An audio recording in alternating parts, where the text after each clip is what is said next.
Yo, what is going on, guys? Hope you're all doing well and feeling inspired. Today, I'm going to be taking a deep dive into the studio guitar tones of the band Title Fight throughout their legendary 3-album run from Shed, Floral Green, and their final album, Hyperview. So stay tuned and I'll show you just how they managed to create their legendary cult sound. But before we get into that, I do want to mention that the best way to support the channel is by checking out my online shop. You can get drum kits, loops, and mixing and guitar tone presets, as well as other things to help make your music. And I've decided to discount my everything bundle, which includes everything on my entire shop, for the next few months. So if you want to support the channel, please check it out. Now, let's get on with the video. So starting out, we've got my favorite of the 3 albums, or at least one that I keep coming back to, and that is Shed. Now, I've covered the tone a bit more in another video of mine, which you can check out in the cards, so I'm not going to say too much. But this tone is pretty much the baseline for all that's to come. So, on the guitars, Jamie is using his iconic white Les Paul Custom, which he uses throughout the entire discography, with a few exceptions on some tracks, and Shane is using a Les Paul Standard that he only used on this album, but he uses various other Les Paul standards throughout his career. So pretty much just Les Paul or any humbucker guitar will do you. So both guitarists ran a pretty simple rig, both using a Marshall JCM 800 amp with an Ibanez TS9 tube screamer to drive it, with the exception of a few tracks like 27 where Jamie is using a Vox AC15 and on Safe in Your Skin where he uses a Marshall Silver Jubilee amp for the feedback tone. There are also some occasional uses of reverb pedals, and of course they like to use their 4x12 orange cabs with vintage 30s in.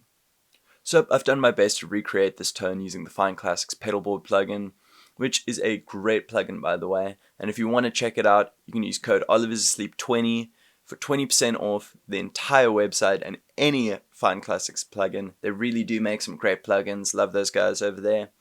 But here's what I got for the sound.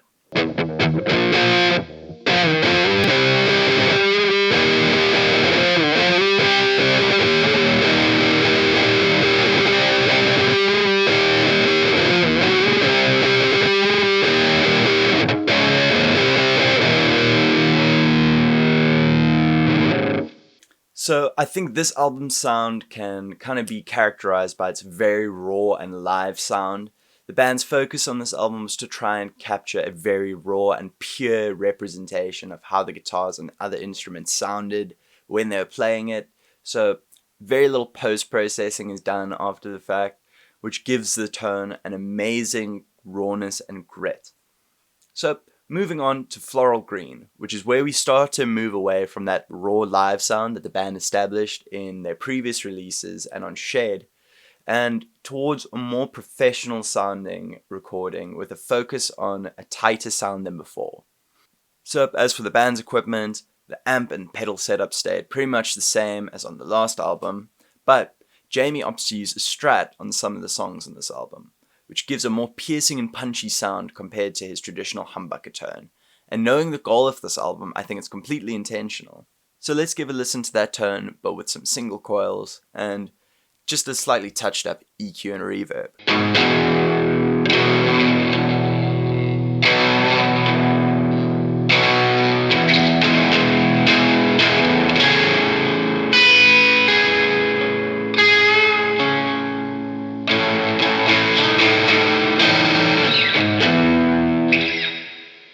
So apart from that, the main things to focus on for this album's sound is using distinctive layers to create a huge wall of sound, as I feel this is where this album really shines over what came before it. So use things like EQ, compression, different guitar pickups and pickup positions to create distinctive sounds and layers that you can use to experiment and create sounds like Floral Green. So finally we have made it to Hyperview. Now, this album marks a drastic shift in Title Fight's sound and guitar tones, moving from their hardcore and punk influence to a more shoegaze and ambient influence sound. The band felt inspired to take a leap into something new, as they'd been getting kind of tired doing the same thing with the past few albums. This necessitated a big shift in gear as well though. So for things like amps, cabs and guitars, things are the same, except Shane started experimenting with more vintage style Marshall amps. But the main change in this album comes in the use of way more pedals than before.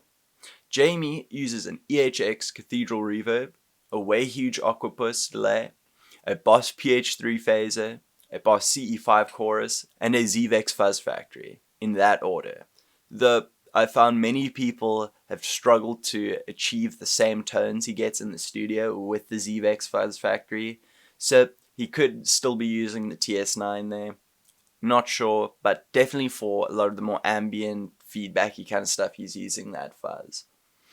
So for Shane's rig, he's using a Hall of Fame reverb, a Boss CE2, a Russian Big Muff, a boost pedal that's some boutique boost pedal, and a volume pedal. It really does not matter what volume pedal you have, but it just lets you get these super cool dynamics in and swells, or he might just be using it to mute his guitar signal as well.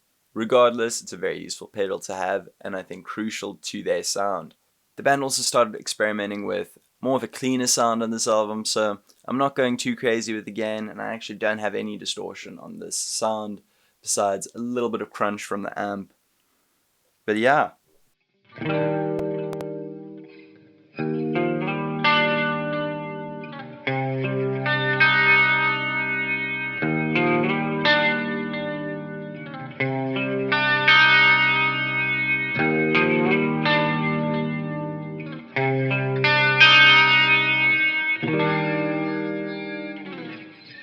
Alright, well, that's it from me. I hope you're all feeling inspired to go and make some music or play guitar. Hope you've enjoyed the video. If you liked it, please leave a like. If you really liked it, please consider subscribing. And if you want to support the channel, please check out my online shop or go and grab a Fine Classics plugin. It really helps me out a lot. Anyways, peace.